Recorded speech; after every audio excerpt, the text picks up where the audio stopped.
Everyone, आज हम देखेंगे अपने जितनी भी ग्लोबल एनवायरमेंटल कन्वेंशन है, सारे प्रोटोकॉल, एग्रीमेंट, ट्रीटी जितने भी इम्पोर्टेंट है उनको हम सबको कवर करेंगे लाइन से।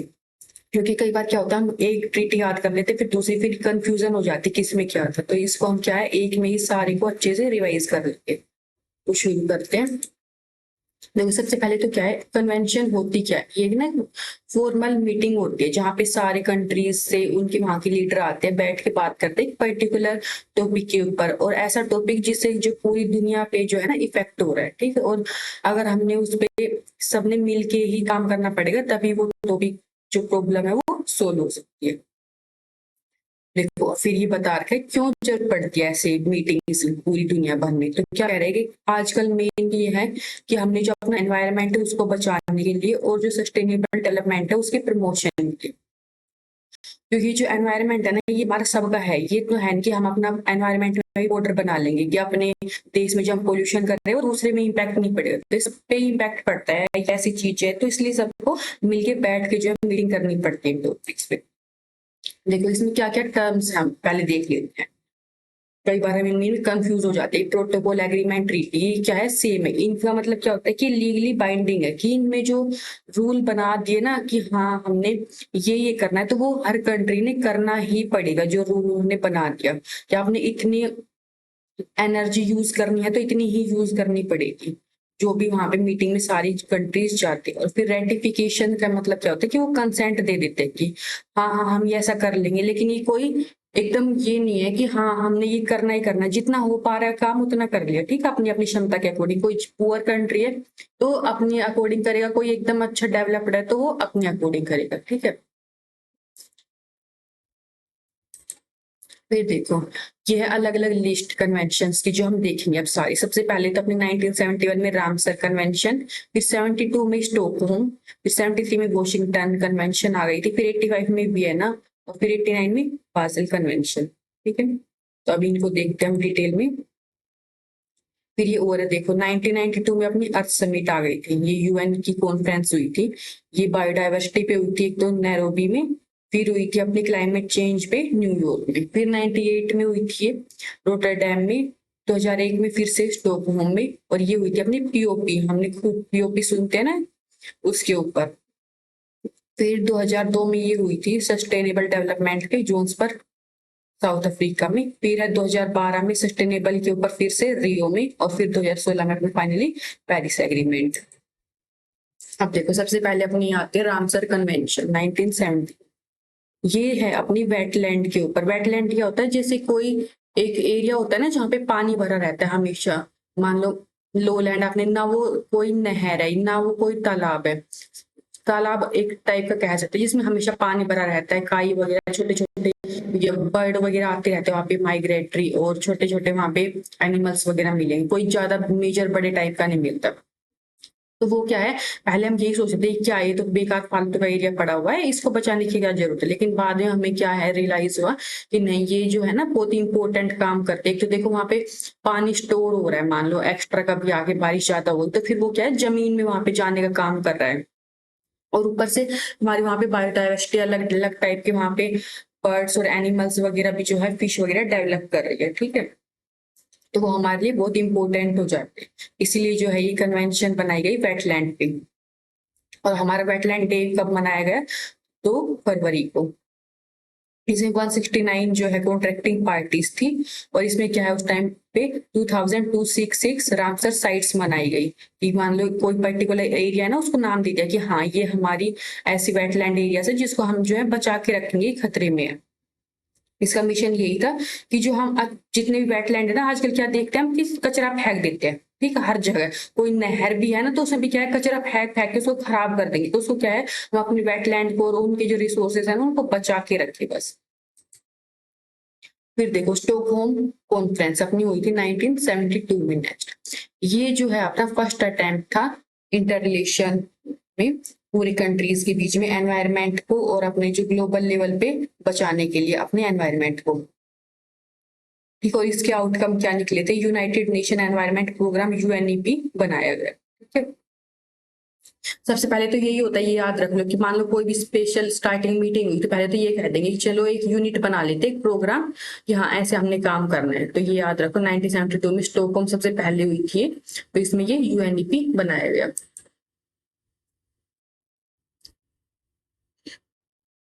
फिर इसके प्रिंसिपल क्या थे, नेचुरल रिसोर्स और वाइल्ड लाइफ जो उनको उनके बारे में सोचना, उनको कैसे बचा सकते हैं। फिर रिन्यूएबल जो रिसोर्सेस होते हैं उनको कैसे मेंटेन करें, और जो नॉन रिन्यूएबल रिसोर्सेस है उनको कैसे हम अच्छे से शेयर्ड और यूज करें। फिर पोल्यूशन के बारे में सोचे, ओशनिक पोल्यूशन के बारे में, और जो अपने स्टैंडर्ड्स है ना एनवायरनमेंट को कैसे इंप्रूव करे, और एजुकेशन दे लोगों को, जो नॉर्मल लोग हैं एनवायरनमेंट के बारे में रिसर्च इससे रिलेटेड ज्यादा से ज्यादा की जाए। और जो देखो ये सबसे अलग पॉइंट है इसका, एलिमिनेट डिस्ट्रक्टिव वेपन्स, जो भी वेपन्स बना रखे हैं ना जिससे कि हम नुकसान कर सकते हैं दूसरे देशों के, तो उसको थोड़ा खत्म करने की कोशिश करें। ठीक है, फिर अपना आ जाता है देखो सिटीज, ये हुआ था वॉशिंगटन 1973। इसकी क्या फुल फॉर्म है, इसका मतलब क्या, convention on international trade in endangered species of wild life fauna and flora. ये किसके बारे में था, जो अपनी स्पीशीज होती है ना जैसे एनिमल्स की या फिर प्लांट की, जो आजकल बहुत कम बच गई है। हम देखते हैं ना, जैसे हम कहते हैं कि पहले की इतनी ईगल्स होती थी, बाज वगैरह, अब हमें नहीं दिखाई देता। ऐसे बहुत सारे जानवर आपने देखे होंगे कि हमें पहले बहुत दिखाई देते थे, अब नहीं दिखाई देते हैं शहरों में। ऐसे याद रख लो कि सिटीज है तो ऐसे शहरों में आजकल कम जानवर दिखाई देने लग गए हैं, पक्षी वगैरह भी हमें कम, चिड़िया वगैरह दिखाई देती है। तो क्या है, ये उसको बचाने के लिए। और इसमें देखो उस टाइम पे क्या है, किस प्रोटेक्शन देने की बात की गई, 35,000 स्पीशीज को, ठीक। और इसमें 183 पार्टीज थी। मैं बस मेन ये याद रखना कौन सी टेरिटरी किससे रिलेटेड है। फिर देखो इसमें ये 3 अपेंडिक्स बनाई गई। सबसे पहले अपेंडिक्स 1 हो गई, इसमें क्या 1000 स्पीसीज रखी गई जो कि एकदम ही खतरे में है। मतलब अगर उनको कुछ भी अब उसके लिए कदम नहीं उठाए गए ना तो थोड़े दिनों में ऐसा होगा कि वो एकदम ही खत्म हो जाएगी, हम कभी नहीं देख पाएंगे उस स्पीशीज को, जो बहुत ही कम नंबर में बची है, 10-15 ही बची है बस। और इनके अगर इनको कोई बेच रहा है ना, इधर से उधर लेके जा रहा है, तो एकदम इलीगल है कि अच्छी कठोर सजा मिलेगी। फिर अपेंडिक्स 2 में जो है ये है 34,000 स्पीसीज है। ये जरूरी नहीं है कि थ्रीटेंड है कि इनके ऊपर खतरा है ही, लेकिन फिर भी जो है ये हमारे लिए इम्पोर्टेंट है। अगर इनके ऊपर भी जो है स्ट्रिक्टली रूल बनाए गए हैं कि इनकी भी ट्रेड नहीं की जा सकती, इनको इधर से उधर दूसरे देश में नहीं बेचा जा सकता ले जाके। फिर ये थर्ड में आ जाएंगे, इसमें अराउंड 200 स्पीशीज है। ये भी जरूरी नहीं है कि एकदम ये खतरे में है, लेकिन और इसमें क्या है, आप ट्रेड कर रहे हो ठीक है किसी एनिमल को ले जाके, प्लांट को ले जाके, लेकिन उसमें क्या है आपको परमिशन लेनी पड़ेगी, सर्टिफिकेट्स लेनी पड़ेंगे। ठीक है, ऐसे याद रखो। फिर अपनी आ जाती है वियना कन्वेंशन 1985 में। वियना किससे रिलेटेड, अपनी protection of the ozone layer से। जो अपने हमने उस टाइम पे जो क्या नोटिस किया था कि अपनी ओजोन लेयर जो वो पतली हो गई, तो फिर यहाँ पे क्या है, इसके लिए भी एक मीटिंग बैठा दी गई, वियना कन्वेंशन। और ये क्या है, क्या कह रही है, पहली कन्वेंशन थी जिसको यूनिवर्सल रेटिफिकेशन मिला, सारे ही कंट्रीज ने एकदम मिलके कि हाँ हम इस पे काम करेंगे। ठीक है, क्योंकि बहुत बड़ी बात हो गई थी ना उस टाइम से, एकदम से ये न्यूज आई कि देखो कि हमारी ओजोन लेयर ही कम हो गई है, तो सारे देशों ने मिल के जो है इस पे कदम उठाए थे। और इसमें क्या है, इसका ऑब्जेक्टिव क्या था कि हम अच्छे से इसको ऑब्जर्व करते रहें, कितनी कम हो रही है, कितने टाइम में हो रही है, रिसर्च करें, इंफॉर्मेशन निकालें, और जो अपनी ह्यूमन एक्टिविटीज हो रही है ना उसका क्या असर पड़ रहा है ओजोन लेयर पे। ठीक है, और फिर ये जो हम करेंगे कलेक्ट डाटा, रिसर्च, इंफॉर्मेशन वगैरह, फिर उसके अकॉर्डिंग जो हम आगे कदम उठाए कि जिससे कि जो हमारी ओजोन लेयर को हम बचा पाए। फिर देखो अपना नेक्स्ट आता है मॉनिटरी प्रोटोकॉल, ये है 1987 में। ये वियना कन्वेंशन का ही आउटकम है, उसी में बैठ के प्रोटोकॉल बनाया गया। ठीक है, इसी में क्या बताएगा कि ऐसे सब्सटेंस, कुछ हम ऐसे प्रोडक्ट यूज करते हैं जिनमें से ऐसे चीजें निकलते हैं जिनसे ओजोन के ज्यादा खतरा होता है। जैसे कि कहा जो CFC है ना उसको हम एकदम खत्म कर देंगे, उसको बिल्कुल यूज नहीं करेंगे। और फिर क्या कहा गया कि मल्टीलेटरल फंड हम बनाएंगे, जैसे कि कोई कंट्रीज जो है, अब देखो हमने क्या देखा था कि इसमें सारे कंट्रीज ने ही जो है साथ दिया था, तो सब देशों के पास तो बराबर पैसा है नहीं, तो क्या किया जो डेवलप्ड कंट्रीज है ना उन्होंने पैसे देने में हेल्प करी, फंड क्रिएट किया डेवलपिंग कंट्रीज के लिए, ताकि वो भी अपने जो है अचीव कर सके इस कंट्रोल मेजर्स को। और बैन लगा दिया गया ट्रेड पे ऐसे केमिकल जो कि ओजोन डिप्लीटिंग होती है जिन केमिकल्स की वजह से। और देखो अपना वर्ल्ड ओजोन डे कब मनाया जाता है? 16 सितंबर 2017 से शुरुआत। ठीक है, फिर देखो अपना नेक्स्ट आता है बाजल कन्वेंशन। ये अपना रिलेटेड है जो अपने हैजार्डियस वेस्ट होते हैं ना, जैसे हम फोन वगैरह में आजकल देखते हैं कितने कुछ भी कितना अजीब अजीब मटेरियल यूज होता है। ये अब ये तो कचरा तो है नहीं जो सड़ जाएगा, उसको कचरे में डाल दो। ठीक है, आजकल ऐसे टीवी एलसीडी वगैरह हर साल कितने हमारे खराब होते हैं, हम उनको फेंक देते हैं। तो उनमें लीड वगैरह पता नहीं क्या क्या यूज होता है। तो ऐसे आजकल जितना भी ये कचरा हो रहा है ना, बन रहा है, तो हम उसको कैसे मैनेज करें, उसको कहाँ फेंकना है, कैसे क्या उसको कंट्रोल करना है, नहीं तो हर जगह यही क्रिएट हो जाएंगे। तो इससे रिलेटेड जो है ये कन्वेंशन बनाई गई। इसके ऑब्जेक्टिव क्या थे कि हम अपने ह्यूमन हेल्थ जो और एनवायरनमेंट है ना उसको बचाएं इन सारी चीजों से। और इसमें क्या है देखो, रेडियो एक्टिव वेस्ट को नहीं कवर किया गया, ये हमने याद रखना है। फिर अपनी नेक्स्ट आती है यूएनसीईडी की रियो की जो मीटिंग हुई थी 1992 में। ठीक है, ये थी अपनी एक्शन प्लान था सस्टेनेबल डेवलपमेंट पे कि हम कैसे सस्टेनेबल डेवलपमेंट अपना कर सकते हैं, कि अपने हम जो अपने रिसोर्सेज है ना एनवायरनमेंट के, उनको परफेक्टली यूज करें, ज्यादा वेस्ट भी ना करें। और ये भी नहीं कि खत्म एकदम बंदी कर दे यूज करना, जितनी जरूरत है बस उसके अकॉर्डिंग हम यूज करें ताकि अपने आने वाले फ्यूचर के लिए भी बचा सके। ये क्या कह रहा है, ये लार्जेस्ट एनवायरनमेंट कॉन्फ्रेंस थी, इसमें 172 पार्टीज ने हिस्सा लिया था। फिर देखो, और इसका मैसेज क्या था, बस मेन ये था कि हमने मेन जो है अपना एटीट्यूड अपना और बिहेवियर चेंज करना पड़ेगा अगर कुछ भी हमने चेंज करना है। ये नहीं कि हम कुछ भी रूल्स बनाते, रूल बना, मेन तो ये है ना कि हम अपने मन से उन रूल्स को फॉलो करें, अपने बिहेवियर में चेंज लाए। अगर हमने बता दिया कि लकड़ियों का यूज करने से, कोयले का यूज करने से पोल्यूशन हो रहा है, तो डेली घर में ऐसा चूल्हा जलाते रहेंगे ईंधन, कोई अब कानून बना भी जाए तो हर घर में थोड़ी हम जाके चेक कर सकते हैं। इससे अच्छा हम लोगों को समझाएं ताकि हर एक लोग जो अपने घर में कम से कम कूड़ा वगैरह ना जलाएं, कम करते। ठीक है, अपने बिहेवियर में चेंज करना पड़ेगा। अब इसमें क्या क्या इश्यू पे बात की गई, जो पैटर्न ऑफ प्रोडक्शन है, हम कैसे उसको प्रोड्यूस कर रहे हैं उसके ऊपर बात करी जाए। और जो फोसिल फ्यूल्स है ना उसको रिप्लेस किया जाए, उसकी जगह सोलर एनर्जी वगैरह जो और बाकी यूजर विंड एनर्जी वगैरह उनको यूज किया जाए। और ज्यादा से ज्यादा पब्लिक ट्रांसपोर्ट सिस्टम का हम यूज करें।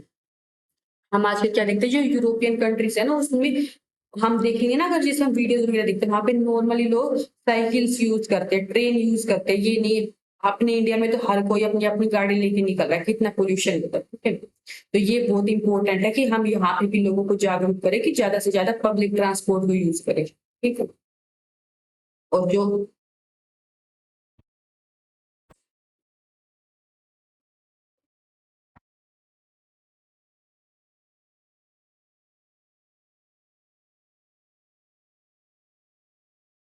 जो पानी की कमी होती जा रही है ना, उससे हम कैसे निपटे उसके बारे में भी लोगों को क्या है जागरूकता देनी ज्यादा जरूरी है।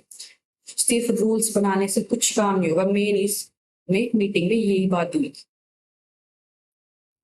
फिर देखो नेक्स्ट इसके प्रिंसिपल्स क्या निकल के आते हैं, कि जो हमने अपनी एनवायरमेंटल और डेवलपमेंटल जो नीड्स है ना उसको हमने कैसे पूरा करना है। ये आजकल क्या होता है कि कुछ लोगों के पास बिल्कुल पानी नहीं है, कुछ लोगों के पास बहुत ही ज्यादा वेस्ट करने के लिए, तो क्या है हर किसी की जरूरत जो नीड्स है ना उसको कैसे पूरा किया जाए, एक हेल्थी और प्रोडक्टिव लाइफ कैसे बनाई जाए। कि आजकल कितनी बीमारियां जो क्रिएट हुई है, उसको अपनी हेल्थी लाइफस्टाइल की तरफ जाए हम। पीस, डेवलपमेंट, एनवायरमेंटल प्रोटेक्शन को कैसे और अच्छे से कर पाए, और जो पोल्यूशन हो रहा है उसको भी हम कैसे कम कर पाए। और मेन जो है सारे सिटीजन जो है इसमें पार्टिसिपेट करें। और ये कैसा होगा जब हम सब उनको एजुकेट करेंगे, इंफॉर्मेशन देंगे, और फिर मेन इन सबसे होगा क्या, लास्ट में अपना एनवायरनमेंट को हम प्रोटेक्ट करेंगे। फिर देखो इसके आउटकम क्या निकल गया, रूल्स तो हमने बना लिए कि हमने लोगों को जागरूक करना है, ये करना है, वो करना है। फिर इसका नतीजा क्या हुआ, इसका क्या हुआ कि फिर एक कमीशन बना दिया गया सस्टेनेबल डेवलपमेंट सीएचपी, और एजेंडा 21 बनाया गया, और डिक्लेरेशन की गई एनवायरनमेंट और डेवलपमेंट में, फॉरेस्ट प्रिंसिपल्स बनाए गए, बायोडाइवर्सिटी कन्वेंशंस बनाए गए, फ्रेमवर्क बनाए गए क्लाइमेट चेंज के, कि हमने ये रूल फॉलो करके हमने अपने क्लाइमेट चेंज को कम करना है। और कन्वेंशंस बनाई गई जो आजकल ये डेजर्ट कितने फैलते जा रहे हैं ना उसको कम करने के लिए। ठीक है, ये पेरिस में किया गया था। फिर देखो फिर अपना नेक्स्ट आता है कन्वेंशन ऑन बायोलॉजिकल डाइवर्सिटी। जो अपने बायोलॉजिकल डाइवर्सिटी खूब सारे एनिमल्स प्लांट्स वगैरह कितने वैरायटी के मिलते हैं, वो आजकल क्या है कम होते जाते हैं, हम उसको कैसे बचा के रखेंगे। इसमें मेन ऑब्जेक्टिव अब वो ही रहेंगे कि हम अपने जो जितनी बायोलॉजिकल डाइवर्सिटी है उसको बचा के रखें, सस्टेनेबल यूज करें अपनी फॉरेस्ट का। देखो फॉरेस्ट को बचाएंगे हम, तभी तो उसमें जो रहने वाले प्लांट और एनिमल है उसको बचा पाएंगे ना, क्योंकि अब उनका हम घर ही खत्म कर दे रहे हैं। तो उसको हम क्या करना चाहिए, फॉरेस्ट को एकदम इतना यूज करें कि बचा भी रहे, ये नहीं एकदम खत्म हो जाए, उनकी डाइवर्सिटी खत्म हो जाए और ना हम अपने लिए भी पूरा खत्म कर दें। एकदम फेयर और इक्विटेबल शेयरिंग होनी चाहिए बेनिफिट, यानी कि सबके वो बराबर बराबर बेनिफिट मिलता है।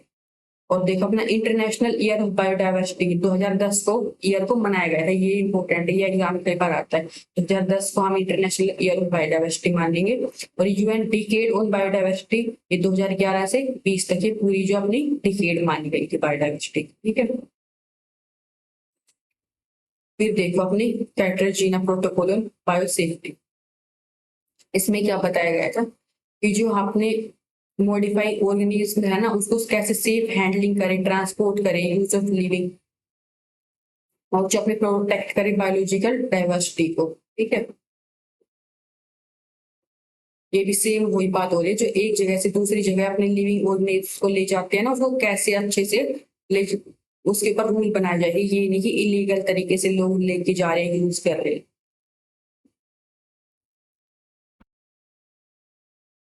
फिर अपना आता है नेक्स्ट यूएनएफसीसी 1992। इसके ऑब्जेक्टिव क्या थे, ग्रीन हाउस गैस जो कंसंट्रेशन हो रही है उसको कम करते। मेनली से फिर घूम फिर की वही बातें आ जाएगी, हम कैसे इसको कम करेंगे, क्या करेंगे। फिर देखो फाइनेंशियल सपोर्ट करेंगे जो डेवलपिंग कंट्रीज है उनको, उनको टेक्नोलॉजीज देंगे, क्योंकि उनके पास टेक्नोलॉजी है नहीं कि वो कम कैसे करेंगे, ठीक है। जितने भी प्रॉब्लम्स है उसके ऊपर सारे अच्छे से बात करेंगे और उसके बारे में कैसे किया जा सकता है वो बात हुई थी। और ये फीस डेवलपिंग कंट्रीज की क्या है हेल्प करेंगे, और एनुअल मीटिंग बुलाई जाएगी पार्टीज की हर साल कि कितना हमने काम कर लिया, कितना और करने की जरूरत है। फिर अपना आता है क्योटो प्रोटोकॉल 1997 में। ये भी क्या था, जो अपने एमिशंस होते हैं उनको कम करने का टारगेट बनाया गया। इसमें क्या है, देखो 3 पार्टीज बना दिए गए, पहले एनेक्स 1 कंट्रीज, फिर एनेक्स 2 कंट्रीज, फिर नॉन एनेक्स कंट्रीज। पहले में तो अपने आ जाएंगे इंडस्ट्रियल जो कंट्री है ना एकदम, और फिर दूसरी में आ जाएंगे एनेक्स 2 में डेवलप्ड कंट्रीज है, फिर नॉन एनेक्स में आ जाएंगे डेवलपिंग कंट्रीज। ये क्यों बना देगा कि इन कंट्रीज के पास तो अच्छा पैसा है, ठीक है, अच्छे डेवलप हो चुकी है, तो इन ये तो आराम से अपना कट कर लेंगे। आप बोलो इनको कि कोयला मत जलाओ, नहीं जलाएंगे, कोई फर्क नहीं पड़ेगा। लेकिन आप अगर डेवलपिंग कंट्रीज को बोलेंगे कि आप कोयला मत जलाओ, तो अपनी वो स्टील वगैरह जो और काम है वो कैसे करेंगे, ठीक है। मान लो वहां पे गाँव के लोग ज्यादा अगर वो ईंधन नहीं जलाएंगे तो वो क्या करेंगे, उनके पास टेक्नोलॉजी होनी चाहिए, पैसे होने चाहिए ताकि वो जो उसकी जगह वो चीजें खरीद सकें। और फिर अपनी दोहा अमेंडमेंट हुई 2012 में, इसी में की और आगे चेंज हुई थी इसमें। फिर देखो अपनी आ जाती है Paris agreement on climate change 2016 में। इसमें भी हमने क्या बात की, जो अपना ग्लोबल टेम्परेचर है ना उसको कम करेंगे 2 डिग्री सेल्सियस तक। और इसमें भी सेम अपने जो डेवलपिंग नेशंस है ना उनको हेल्प करेंगे कि वो कैसे ग्लोबल वार्मिंग के इफेक्ट को कम कर देंगे। फिर देखो और इंडिया ने इसमें मेन क्या है, इंडिया ने क्या क्या बातें जाके कही कि हम क्या करेंगे। इंडिया ने क्या किया, देखो इंडिया जो है ना वो पूरी दुनिया का चौथे नंबर पे कार्बन एमिटर है, जो कार्बन हम रिलीज करें ना हर साल इंडस्ट्रीज वगैरह से, चौथे नंबर पे सबसे ज्यादा। और 40% जो इलेक्ट्रिसिटी हम प्रोड्यूस करते हैं हर साल, क्योंकि हमारे पास कितनी ज्यादा जनसंख्या है, कितने लोग सब बिजली यूज करते हैं, कितनी ज्यादा। और हम और फिर क्या कहा गया, जो है ना अपनी इलेक्ट्रिसिटी फोसिल फ्यूल्स की जगह और बाकी चीजों से हम यूज बनाएंगे बिजली। आजकल तो हम क्या है कोयले से ही बना रहे हैं, हम पानी वगैरह से या फिर सोलर से हम जो अपनी एनर्जी इलेक्ट्रिसिटी बनाएंगे। और अपना जो कार्बन सिंक है ना उसको हम एक्स्ट्रा बना देंगे 2030 तक। कार्बन सिंक क्या होता है, जो कार्बन अपने एनवायरनमेंट में है ना, उसको अपने अंदर सोख ले। जैसे कि आपने हम फॉरेस्ट लगा दिया तो फॉरेस्ट क्या होगा, कार्बन को अपने अंदर ले लिया। ये क्या कह रहा है, ट्री कवर फॉरेस्ट का हम इंक्रीज कर देंगे। जितना हम कार्बन अपनी इंडस्ट्री से एनवायरनमेंट में छोड़ रहे हैं, फिर वो क्या होगा, फॉरेस्ट अपने अंदर ले लेगा। और फिर क्या कह रहा है, 175 गीगावाट की जो हम रिन्यूएबल पावर कैपेसिटी बनाएंगे 2022 तक। ठीक है,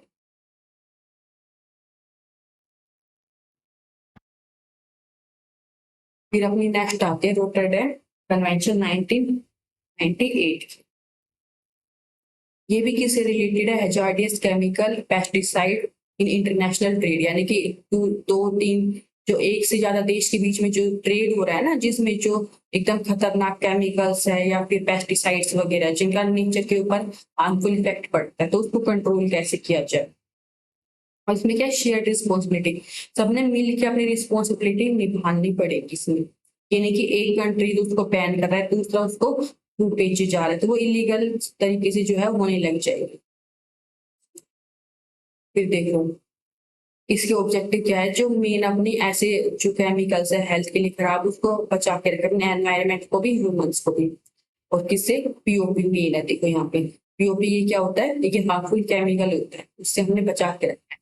इसकी भी क्या है, लिस्ट बना दी गई, एनेक्स ABC। ए में क्या है, ऐसे केमिकल हमने रखे जिनको बिल्कुल ही बंद कर दिया, कि मतलब बिल्कुल यूज नहीं करना हम लोग का। ठीक है, ना उसको कोई देश खरीदेगा ना बेचेगा, एकदम ही खत्म हो। फिर NXB में क्या आ गई कि उसमें थोड़ी रिस्ट्रिक्शंस लगा दी कि चलो आप बिल्कुल खत्म नहीं कर सकते एकदम से, तो थोड़ी इस लिमिट तक 10% यूज करो या 20% यूज करो, ऐसे जैसे एग्जांपल DDT का। ठीक है, DDT पे लिमिट लगा दी कि हाँ आप इस लिमिट तक इसको यूज करो। फिर NX3 में जो हम केमिकल की लिस्ट रखी गई ना, उसको क्या किया कि आप हाँ ये खतरनाक है लेकिन इतने नहीं है, तो आप इसको कोशिश करो कि धीरे धीरे से जो है कम कर दो। ठीक है,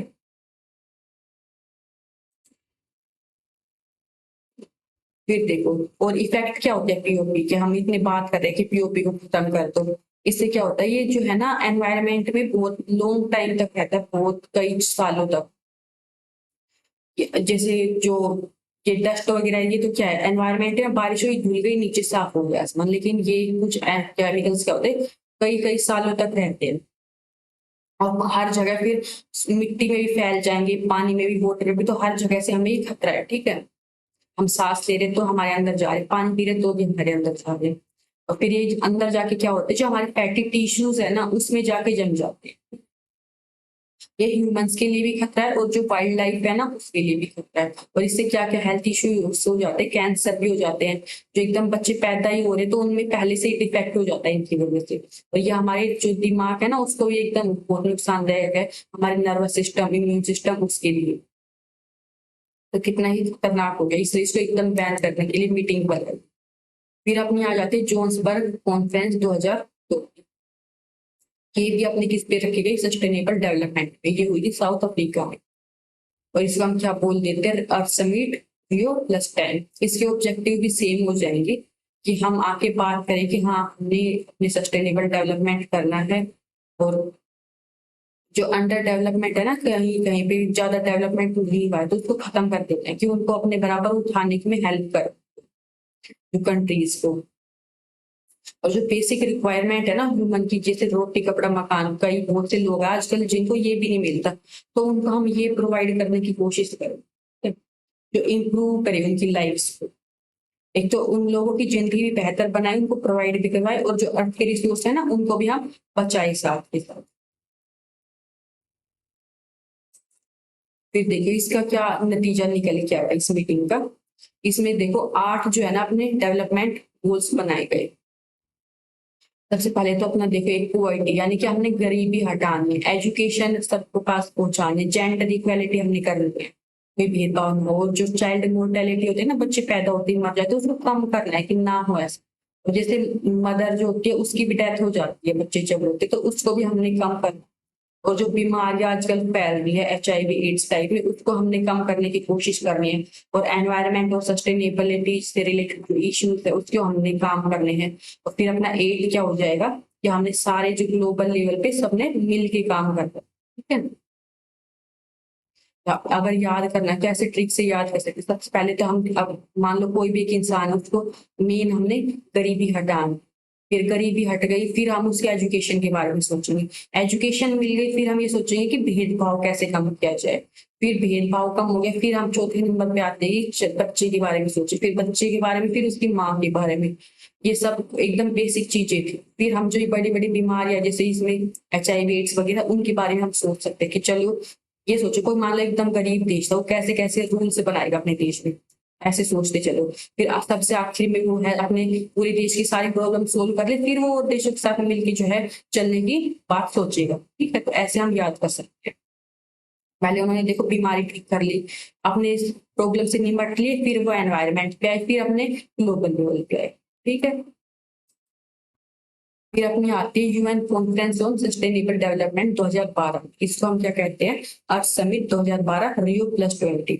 इसकी ऑब्जेक्टिव क्या थे? जो अपनी हमने पहले जितने भी बातें करी ना सारे कंट्रीज में जाके, हम ये कर लेंगे, अपने कंट्रीज में ये कर लेंगे एनवायरनमेंट को बचाने के लिए, उसको हम दोबारा से नई तरीके से हम आके बैठ के बात करें कि आप हाँ जो इतने साल पहले ये बात बोल के गए थे, आपने कितना क्या किया और आगे क्या करोगे। ठीक है, और जो भी आपने रूल्स बनाए हैं ना, जैसे रूल तो बना दिए लेकिन वो फॉलो नहीं हुए ग्राउंड लेवल पे, तो आप उसको क्यों फॉलो नहीं हुई, क्या रीजन था, या फिर कैसे नए बनाओगे, तो जो गैप रह गए ना उसको हम कैसे ठीक करेंगे, उसके ऊपर बात की गई।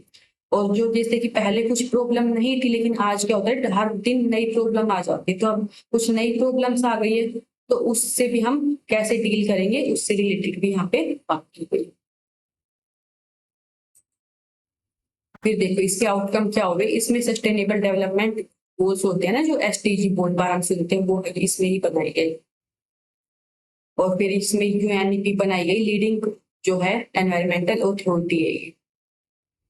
और सारे नेशन ने क्या किया कि हम जो सोशल टूल्स है ना उसको एकदम खत्म करने की कोशिश करेंगे, और इसके आउटकम एक डॉक्यूमेंट निकला, उसका क्या नाम था? फ्यूचर भी वार।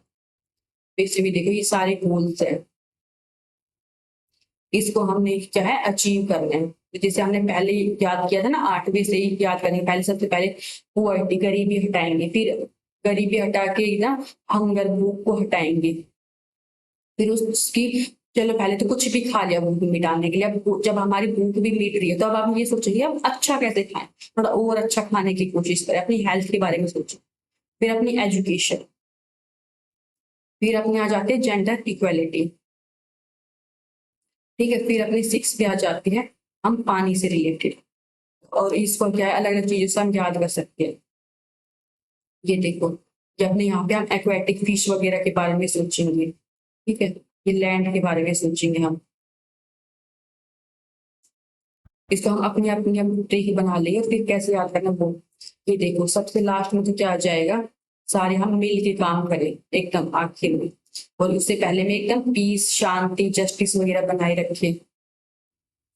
15 पे ये याद कर लो एकदम, 15 नंबर पे लैंड के बारे में हम सोच रहे हैं, लैंड से पहले हम वाटर के बारे में देखो, फोर ऐसे फिश की तरह हम फिश बनाते हैं ना एकदम कार्टून वाली, फोर ऐसे क्रॉप करके फोर फिश की जैसे बन रहा है, थोड़ा सा ये ऐसे वाटर से रिलेटेड हो। ठीक है, ये देखो क्लाइमेट से रिलेटेड अपना 13। शहरों में रोड होते हैं ना, सिटीज सिटीज में क्या होते हैं रोड ऐसे दो, 1 1 11 रोड्स की तरह दिख रहा है हमें, वैसे याद कर लेंगे। और 9 में देखो 3 I, I इनोवेशन, ये 3 I में आ जाए। ठीक है, वैसे आप सारे पॉइंट याद कर लेंगे, 2 4 बार देखेंगे तो याद हो जाएगा। तो मिलते हैं हम अपनी नेक्स्ट क्लास में। Thank you, bye bye.